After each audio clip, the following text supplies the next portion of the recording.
Le nostre prospettive sono di accettare una miseria, perché pochi centesimi a fronte di azioni importanti sono un'offesa per noi risparmiatori. 15% del valore dell'azione al momento dell'acquisto è l'offerta di transazione proposta a Banca Popolare di Vicenza e Veneto Banca agli azionisti, che oggi hanno perso tutto nel default dei due istituti di credito veneti.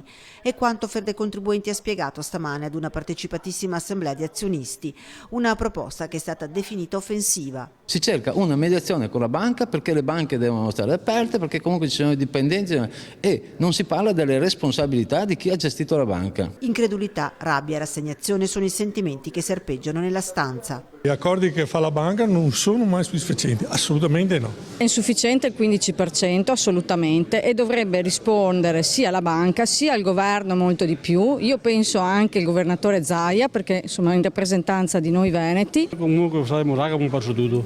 È la prima volta che le banche, spiega Federcontribuenti, accettano di dare seguito ad un risarcimento degli azionisti, ma è anche vero che il motivo non è morale. È anche evidente che questa proposta viene fatta nel tentativo di ridurre al minimo il contenzioso che si sta producendo e il malessere e la perdita di fiducia che c'è nel territorio nei confronti delle banche. Al di là dei soldi, la richiesta che emerge è che chi ha sbagliato paghi in solido e anche legalmente.